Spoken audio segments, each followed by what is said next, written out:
आज हम लोग सरफेस एरिया एंड वॉल्यूम के बारे में पढ़ेंगे, जिसमें हमारा फर्स्ट टॉपिक है क्यूबॉइड। यहाँ पे जैसे हम लोग देख सकते हैं, मैंने एक बॉक्स बनाया है जिसकी लेंथ, ब्रेथ एंड हाइट मैंने शो की है। और सबसे पहले जो हम लोग इस यहाँ निकालेंगे वो होगा टीएसए, टोटल सरफेस एरिया। इसके लिए मैंने एक बॉक्स लिया ताकि मैं आप लोग को समझा पाऊं कि आखिर लेंथ, ब्रेथ, हाइट होती क्या है। अगर आप इस बॉक्स को ध्यान से देखेंगे तो ये जो है बच्चा, ये क्या होती है, इसकी लेंथ। अगर इस साइड को हम लोग देखें तो ये क्या है, ब्रेथ। और इसे हम लोग इस साइड में क्या कह सकते हैं, हाइट। सेम यही क्यूबॉइड है। क्यूबॉइड में क्या होता है, क्यूबॉइड और क्यूब में क्या डिफरेंस है बच्चों, वहां पर लेंथ, ब्रेथ, हाइट सेम होती है और क्यूबॉइड में ये क्या होती है, डिफरेंट होती है।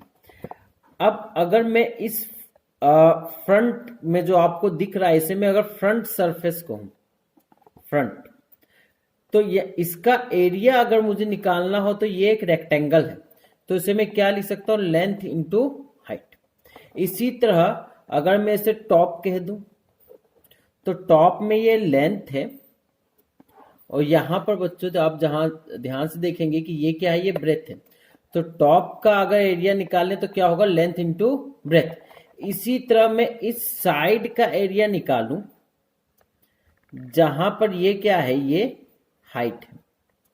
तो अगर मैं लेफ्ट साइड का एरिया निकालूं तो बच्चा क्या होगा, हाइट इंटू ब्रेथ। ठीक, हाइट इंटू ब्रेथ।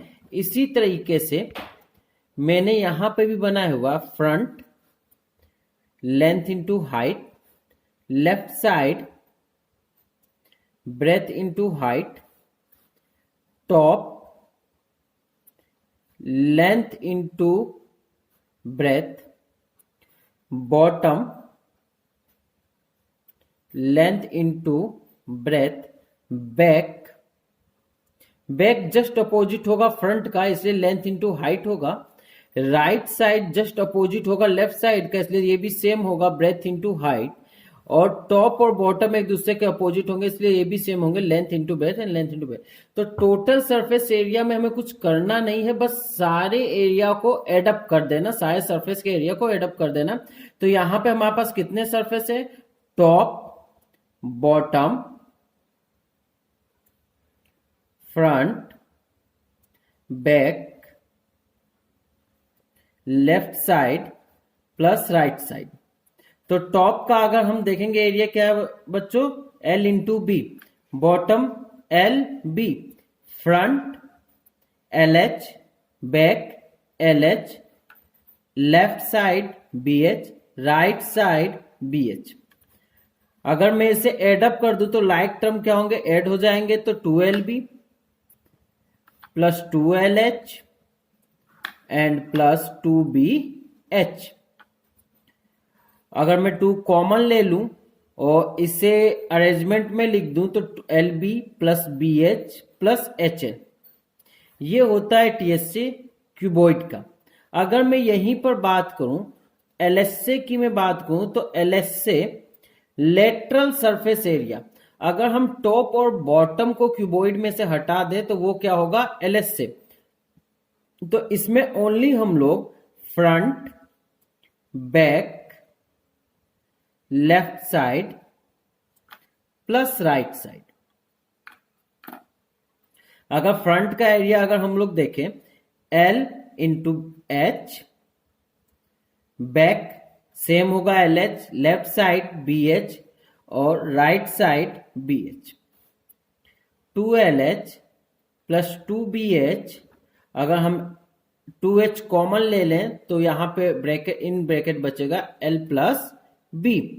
तो ये होता है LSA। LSA में आपके टोटल कितने सरफेस आते हैं, 4 सरफेस आते हैं। जब कहीं भी ये क्वेश्चन आता है कि हमें 4 वॉल को पेंट करना है तो वहां पर हमें क्या निकालना होता है, LSA। अब कभी कभी ऐसा क्वेश्चन आता है कि हमें कहीं पे 5 सरफेस पेंट करने होते हैं, मतलब उस क्वेश्चन में ये कहा जाएगा कि front, back, left side and right side, इतनी चीजें हमें करनी है। और साथ में कह देंगे सीलिंग, टॉप, टॉप भी क्या हमें पेंट करना है। तब 5 सरफेस का एरिया कितना होगा? जहां 5 सरफेस का एरिया पूछता है तो वहां पर हम लोग टॉप इंक्लूड कर देते हैं एलएसए में, क्योंकि एलएसए ऑलरेडी 4 वॉल का एरिया है। तो एलएसए हमारा 2HL plus B and top का एरिया कितना है? LB। अब इसके बाद यहां पे हमारा सेकेंड क्वेश्चन आता है कि कोई लॉन्गेस्ट रोड, मतलब अगर ये रूम है तो इस रूम में कितनी लॉन्गेस्ट रोड रखी जा सकती है। तो इस रूम में अगर आप इस कॉर्नर से लेके यहां से यहां तक अगर कोई रोड रखेंगे तो सबसे लॉन्गेस्ट रोड ये होगी। मैं फ्रंट के कॉर्नर को और बैक के कॉर्नर को अगर मैं यहां शो करूं तो ये बैक का कॉर्नर है और ये फ्रंट का कॉर्नर है। तो एक लॉन्गेस्ट रोड हम यहां लिख सकते हैं। तो लॉन्गेस्ट रोड के फॉर्मूले के लिए हम लोग कैसे उसे प्रूफ करेंगे? जनरली सबसे पहले L और B का हम लोग एक रिजल्टेंट निकाल लेंगे। तो पाइथागोरस थ्योरम से निकलेगा। मैं इसका फ्रंट साइड बना देता हूं ताकि आपको समझ में आए। LB ये हो गया रिजल्टेंट। तो अगर मैं यहां पे निकालूंगा तो रिजल्टेंट कितना आएगा? R square equal to L square plus B square. अब इसी के आगे हमने यहां पे खींच दी हाइट, और ये फ्रंट का कॉर्नर है और ये बैक का कॉर्नर है। अगर हम दोनों को अटैच कर दें तो ये लॉन्गेस्ट रोड आ सकती है। तो अगर इस लॉन्गेस्ट रोड का हमें फॉर्मूला चाहिए तो हमें क्या लिखना होगा? L स्क्वायर, और सो मैं दूसरे से दिखा देता हूं इसे, D से, मैं D से शो कर देता हूं। तो D square equal to H square plus R square. यहां पाइथागोरस थ्योरम मैंने क्यों लगाया? क्योंकि ये भी 90 डिग्री पे ही अटैच है। तो इसीलिए मैंने यहां अगर मैं इसे नेम दे दूं ABC एंड यहां नेम दे दूं ABD, तो ट्रायंगल ABD में मैंने यहां पे पाइथागोरस थ्योरम लगाया है और यहां ABC में पाइथागोरस थ्योरम लगाया मैंने। तो अब हम लोग D स्क्वायर R स्क्वायर की वैल्यू पुट कर सकते हैं वहां पर, L square plus B square. तो इसलिए D equal to under root L square plus B square plus H square. Longest diagonals का फॉर्मूला होता है क्यूबॉइड में। अगर हम वॉल्यूम की बात करें तो यहां पर वॉल्यूम का मतलब क्या होता है कि अगर ये होलो बॉक्स है तो इसमें कितना लीटर पानी आ सकता है। अगर ये सॉलिड बॉक्स है तो इसमें कितना मटेरियल यूज हुआ है। तो उसी को हम लोग क्या कहते हैं? वॉल्यूम। तो वॉल्यूम का फॉर्मूला सिंपल फॉर्मूला होता है L into B into H. अगर मैं इसे आपको समझाने की कोशिश करूं तो L इंटू बी का मतलब क्या होता है? एरिया। ये आपको जनरली पता ही है कि L इंटू बी का मतलब क्या होता है? किसी भी रेक्टेंगल का एरिया। तो ये एक रेक्टेंगल ही है ABCD।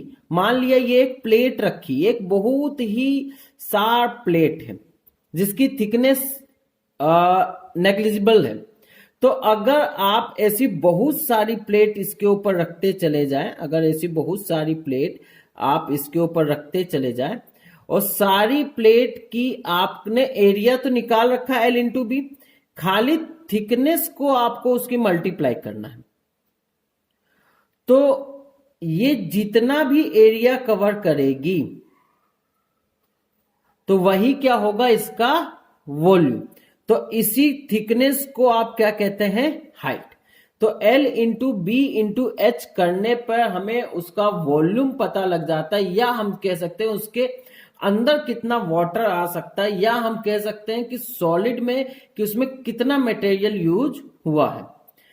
अब यहां पे एक जानकारी बहुत आपको जाननी चाहिए कि 1 मीटर क्यूब में 1000 लीटर होते हैं। जनरली क्वेश्चन में कभी कभी पूछ लेता है कि लीटर में बताइए कि कितना वाटर इसमें आ सकता है, वाटर कैपेसिटी कितना है इसकी। ओके, थैंक यू बच्चों। अगले टॉपिक में मैं और भी नई चीजें लेके आऊंगा। चैनल को सब्सक्राइब और लाइक करना ना भूलें।